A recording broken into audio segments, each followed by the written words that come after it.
여러분, 오늘 말씀은 찬송하리로다라는 찬양으로 시작되죠. 원어적인 의미를 보면 찬양받기에 합당하시다라는 의미가 사실 더 적합합니다. 여러분, 하나님은 어떤 분이십니까? 찬양받기에 합당한 분이시죠. 우리가 하나님을 높이고 찬양한다는 것은 사실 하나님께서 우리를 향해서 보여주신 하나님의 은혜, 하나님의 능력을 통해서 하나님을 알게 될 때 찬양이 나오죠. 하나님께서 여러분 삶 가운데 개입해 주셔서 은혜를 내려주셨을 때, 하나님, 그 어려움 가운데 있었는데 참으로 의로운 오른손으로 붙잡아 주시고 저를 지켜주셨습니다. 하나님을 높입니다. 하나님을 찬양합니다. 그것은 곧 하나님께서 내게 행하신 것을 그대로 다시 고백하는 것이죠. 여러분, 찬양은 하나님을 아는 지식에서 출발합니다. 하나님을 바르게 알면 그 백성은 찬양하게 됩니다. 그분이 주시는 부요함 맛보게 되면 노래할 수밖에 없습니다. 기억하십시오. 하나님을 알 때 찬양합니다. 초대교회는 어려움이 없는 교회가 아니었습니다. 그런데 예수 그리스도를 만날수록, 십자가를 경험할수록, 성령의 인도하심을 받을수록 그들은 환경과 상황을 넘어서기 시작합니다. 예수님을 만나자 그 삶의 자리에서, 똑같은데 그 고난의 자리에서 찬양과 기쁨을 노래합니다. 여러분, 찬양과 감사는 언제나 그리스도인들의 삶의 위대한 특징이었습니다. 신약 성경의 성도들은 고난 가운데도 서로를 향해서 확신 가지고 이렇게 인사했습니다. 주 안에서 기뻐하십시오. 주 안에서 항상 기뻐하십시오. 주 안에서 인내하며 기뻐하십시오. 하나님의 백성들에게 닥칠 시련과 환난을 묘사하는 요한계시록에서조차 이 승리와 찬양의 소리는 끊어지지 않았습니다. 찬양은 삶에 되어져가는 모습을 보고서 하는 것이 아닙니다. 내가 원하는 대로 이루어졌기 때문에 나오는 감사는 믿음 없어도 할 수 있습니다. 그리스도인들의 찬양은 하나님께서 어떤 분이신지를 알게 될 때, 만날 때, 경험할 때, 하나님을 알아갈 때, 그때 찬양하게 됩니다. 3절에서 만나는 하나님, 찬양받기에 합당하신 그분은 어떤 분이십니까? 우리 1장 3절 말씀 같이 읽겠습니다. 찬송하리로다. 하나님 곧 우리 주 예수 그리스도의 아버지께서 그리스도 안에서 하늘에 속한 모든 신령한 복을 우리에게 주시되 아멘.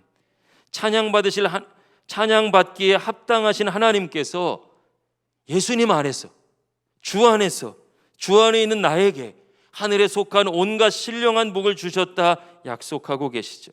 하나님은 하늘에 속한 신령한 복을 주시는 분이십니다. 도대체 어떤 뜻일까요? 어떤 의미입니까? 무엇인가요? 저는 창세기 15장 1절의 말씀을 통해서 그 의미를 여러분과 나누고 싶습니다. 창세기 15장 1절 말씀 함께 읽겠습니다.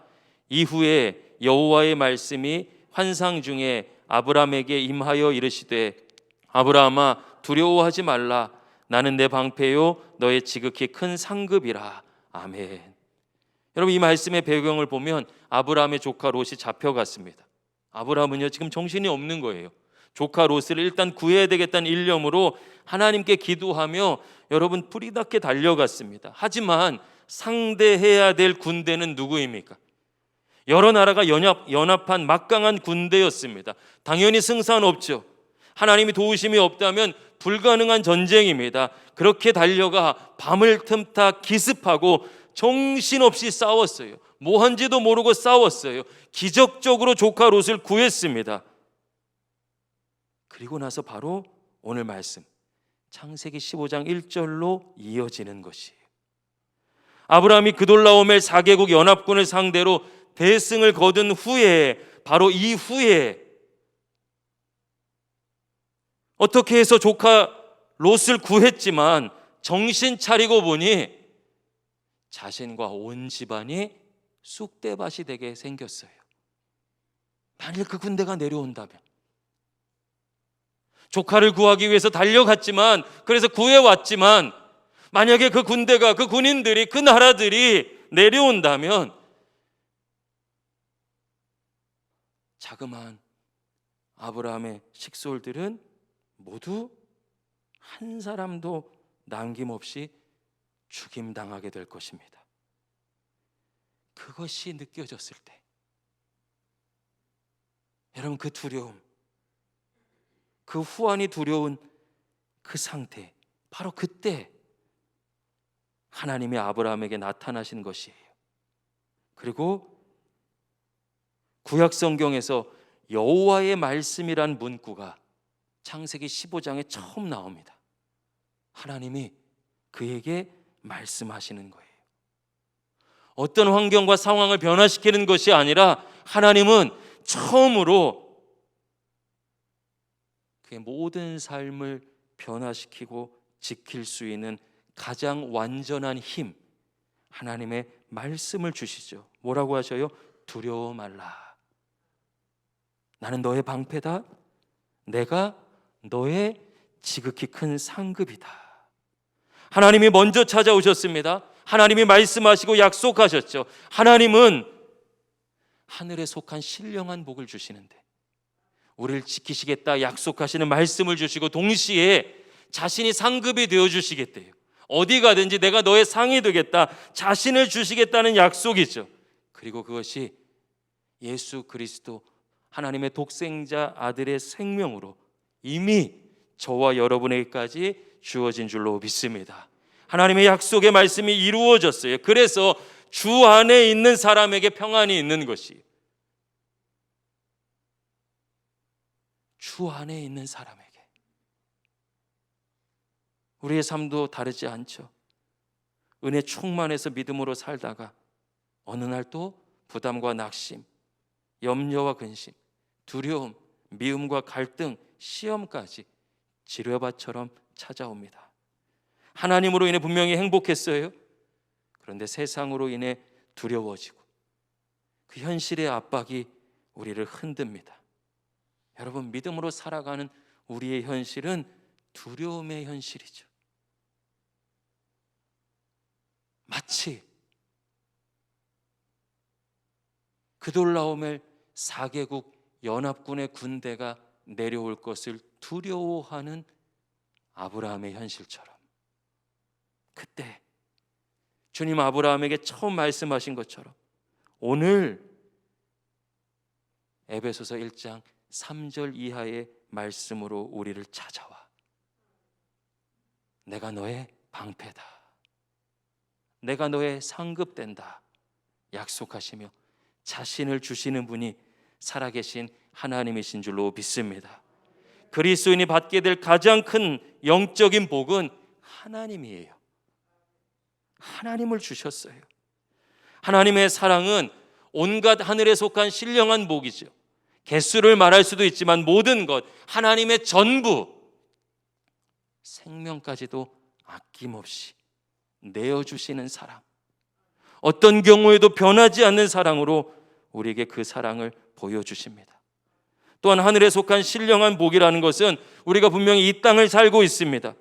지상에 살고 있어요. 그런데 예수 안에 있으니, 주 안에 있으니 나는 하늘에 속한 사람으로 살아간다는 것이요, 분명히 염려와 근심과 두려움과 아픔과 상처가 나를 흔드는데 그 땅에서 묶여서 매몰되어서 살아가는 것이 아니라 주님과 함께 그것을 넉넉히 이길 수 있는 하늘에 속한 사람으로, 하나님의 사람으로 이길 수 있다고, 살아갈 수 있다고 약속해 주시고 계셔요. 사랑하는 여러분, 이 땅에서 하나님의 나라를 누리실 수 있기를 예수님의 이름으로 간절히 축복합니다. 4절 말씀 우리 같이 읽을까요? 시작. 곧 창세전에 그리스도 안에서 우리를 택하사 우리로 사랑 안에서 그 앞에 거룩하고 흠이 없게 하시려고. 아멘. 여러분, 하나님은 어떤 분이셔요? 우리를 거룩하고 흠이 없게 하시는 분이시죠. 그렇게 우리를 창세전에 선택하셨어요. 거룩하다, 이 단어는 여러분, 이 의미는 하나님께만 쓸 수 있는 것이죠. 그런데 우리가 거룩해진대요. 지난 몇 주간에 걸쳐서 부활에 대해서 나누었을 때 마지막 우리가 어떤 모습으로 부활합니까? 예수님처럼, 예수님 같은 모습으로 영화로워진 새로운 부활의 몸을 갖게 된다 약속해 주셨어요. 거룩하다. 처음부터 주님은, 창세전부터 주님은 우리가 주님과 끊어지기도 하고 불신앙하기도 하고 불순종하기도 해도 죄로 인해서 단절되어서 죄의 노예가 되어도 저와 여러분이 하나님처럼 될 수 있도록 이미 허락해 주신 하나님의 형상을 날마다 회복할 수 있도록 우리를 향한 계획을 준비하시고 약속하시고 계획하신 대로 이루어 주시는 분이셔요. 또 한번 이렇게 생각해 볼까요? 거룩하고 흠이 없게 하신다. 내 안에 거룩하지 않고 흠 있는 것들이 드러난다면 여러분 어떤 마음일까요? 혼자 있을 때 생각하신 것, 마음속에 있는 그것, 지금까지 살아왔던 그 모습들, 그게 그대로 마치 이 뒤에 있는 화면에 나오는 것처럼 드러난다면, 이 순간 저와 여러분의 모든 죄가 다 드러난다면 어떻게 될까요? 우리 모두는 감당할 수 없는 수치와 그로 인한 고통 때문에 아마 저부터라도 이 자리를 박차고 도망갈 수밖에 없을 거예요. 내 진짜 모습이 드러나는 것, 나의 거짓이 드러나는 것, 내 안에 있는 그 죄된 것들이 다 드러나는 것, 그 자체가 죽음이고 지옥이죠. 그런데 주 안에서 거룩하고 흠이 없게 하시려고 우리를 선택하셨어요. 이전 것은 지나갔으니 보라 새 것이 되었도다 약속하셨고 선언하셨으며, 우리의 죄가 주홍같이 붉을지라도 우리의 과거가 아무리 부패한 모습일지라도 양털같이 희게 하시겠다. 십자가 보혈의 은혜로 우리를 감싸 주셨어요. 그리스도 안에서 주 안에 있는 나에게 거룩하고 흠이 없는 자녀 되게 하시는 하늘에 속한 신령한 복을 이미 저와 여러분에게 이미 약속하시고 허락해 주신 줄로 믿습니다. 이것이 그리스도의 사랑이에요. 여러분, 창세전부터라는 것은 저와 여러분의 인생이 우연이 아님을 말합니다. 하나님의 뜻과 계획이 있다는 것이에요. 이 만남이 그저 이곳에 와서 예배드렸다 헤어지거나 아니면 우리의 삶의 상황에 따라 달라지는 것처럼 보이지만, 함께 예배하는 예배자 되게 하신 데는 하나님의 뜻이 있다는 거예요. 여러분, 이 공동체 안에도 우리가 어떻게 다 마음에 들 수 있습니까? 부족한 것도 많고 연약한 것도 많고 나는 괜찮아 보이는데 따라오지 못하는 것도 참 많아요. 그런데 만나게 하셨어요. 아픔을 위해서가 아니죠. 서로를 세워가고, 그래서 결국 내 뜻이 아닌 하나님의 뜻을 드러나 나도 공동체도 이 나라와 민족뿐만 아니라 한 생명 살리시기 위한 하나님 나라의 거룩한 비전 위에 우리를 만나게 하셨어요. 그것만이 아닙니다. 성도가 예수님을 만나게 되면 알게 됩니다. 어느 날 여러분의 입술을 통해서, 여러분의 마음을 통해서 고백하게 됩니다. 예수님을 영접하면 내 과거의 삶이 해석되기 시작해요. 왜 그렇게 아팠는지, 왜 그 고난이 찾아왔는지, 하나님께서 나를 향해 사랑으로 붙잡아 주셔서 고난이 고난으로 끝나지 않게 하시고 삶의 모든 순간 세밀하게 동행하시며 나를 붙잡아 주신 그 사랑의 손길이 깨달아지는 거예요. 그때 성도는 고백하게 되죠. 하나님 나를 사랑하셨구나. 내가 세상에서 그렇게 방황하고 때로는 하나님을 아프게 할 그 순간에도 하나님은 내 손 붙잡고 계셨구나. 할렐루야. 그분이 나를 인도하셨어요. 나를 붙잡으셨습니다. 나를 사랑하셨어요. 이 모든 것이 나를 위한 계획이고 하나님의 섭리셨구나를 고백하게 됩니다. 하나님의 눈으로 보게 돼요. 창세전부터 저와 여러분, 또 우리 신세계 공동체를 통해서 이루실 그 놀라운 은혜와 사랑을 예비하셨어요. 이것이 믿어질 때, 여러분, 이것이 믿어질 때 자유를 누리는 거죠. 이것이 믿어질 때 얻은 평안을 누가 빼앗아 갈 수 있습니까? 이 하나님의 크신 사랑이 오늘 이 아침 여러분의 심령을 울릴 수 있기를 예수님의 이름으로 간절히 축복합니다. 5절 말씀을 보면은요, 예수 그리스도로 말미암아 우리를 아들들로 선택하셨대요. 이 일을 그냥 하신 게 아니라 기뻐하며 계획하고 계셨어요. 어쩌다 이루어진 일이 아닙니다. 자기의 아들들이 되게 하셨다라는 것은 여러분, 당시 세상의 표준이었던 로마의 표현이에요.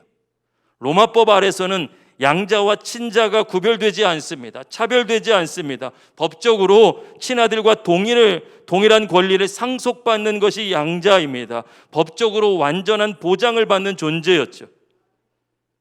하나님을 만나면 진짜 내가 누구인지를 알게 됩니다.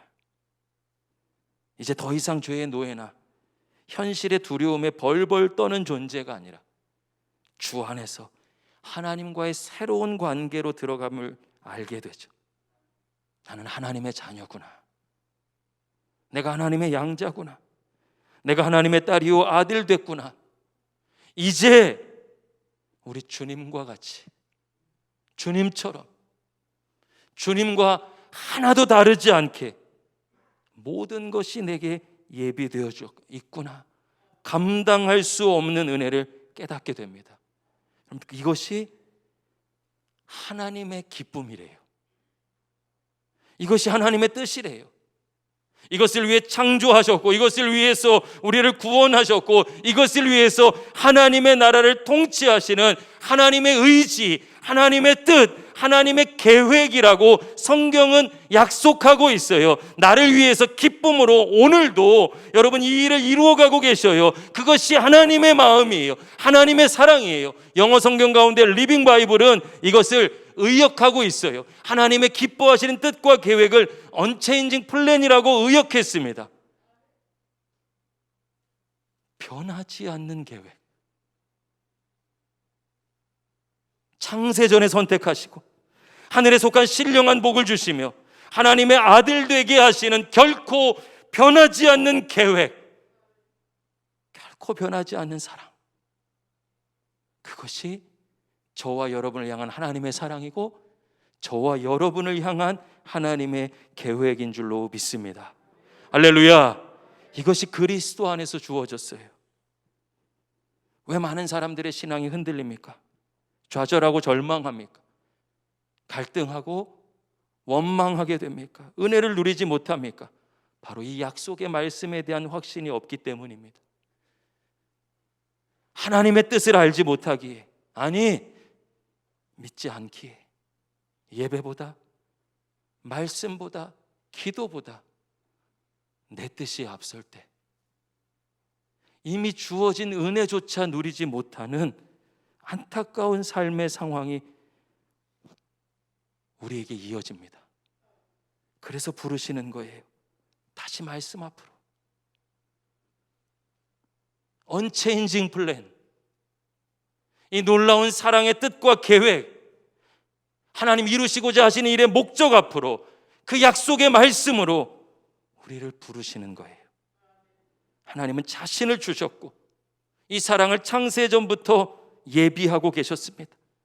우리의 삶이 하나님으로부터 아무리 멀어지고 고통 속에 넘어져 있을지라도 우리를 향해 기쁘신 뜻을 가지고 준비하셨어요. 자녀 삼으셨어요. 이것이 흠없게 하시고 거룩하게 하시는 것이 저와 여러분을 향한 하나님의 변함없는 사랑이며 은혜인 줄로 믿습니다.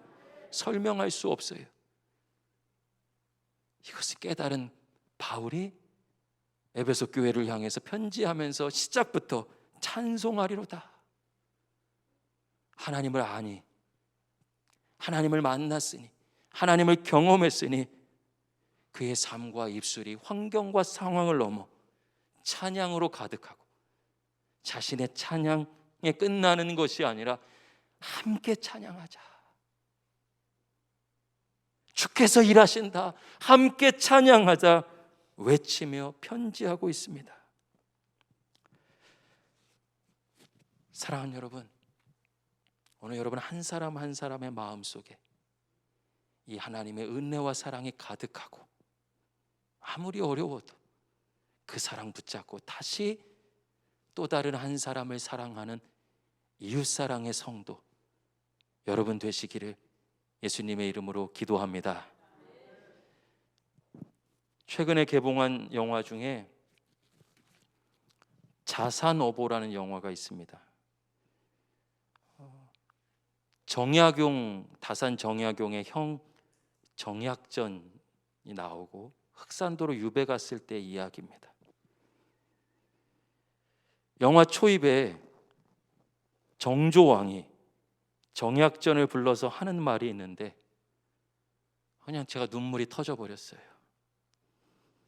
사실 뭐 그렇게 눈물이 터질 장면이 아닌데 마치 하나님께서 제게 말씀하시는 것처럼 느껴졌어요. 정조가 정약전에게 이렇게 묻습니다. 벼슬 하는 선비에게 가장 중요한 덕목이 무엇인지 아는가? 정약전이 대답하지 못하니까 정조왕이 이렇게 대답합니다. 이렇게 말합니다. 버티는 것이다. 사방에서 칼이 들어오고 오물을 뒤집어 써도 버텨라. 내가 너희 형제를 기니 쓰는 날이 올 것이다. 무슨 일이 있어도 버텨야 된다. 알겠느냐?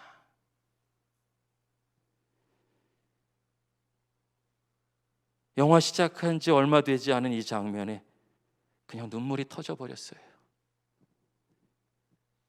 화면을 통해서 정조의 입을 통해서 제게 말씀하시는 것 같았습니다. 유목사 버텨라. 유목사 인내해라. 하나님, 코로나19로 인해서 제각기에 나타나는 삶의 그 정황과 아픔 속에서 지뢰밭처럼 펑펑 터지고 성도들이 아파하는데 할 수 있는 것이 아무것도 없습니다. 하나님 그렇게 말씀하시는 것 같았어요. 그래서 내가 너를 예비했다.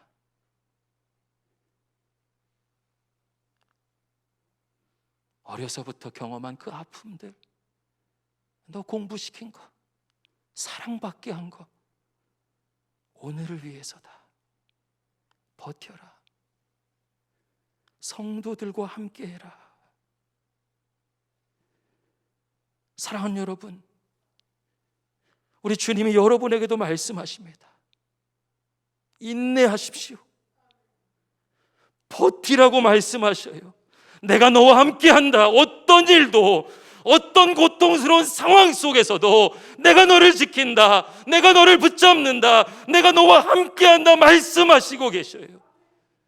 사랑하는 여러분, 이미 문제를 이길 수 있는 힘을 주셨어요.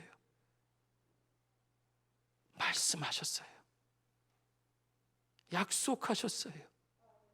환경과 상황은 쉽지 않습니다. 그러나 저와 여러분을 향한 분명한 뜻을 갖고 계셔요. 그러니 사랑하는 여러분, 그러니 주님의 말씀 붙잡고 버티십시오.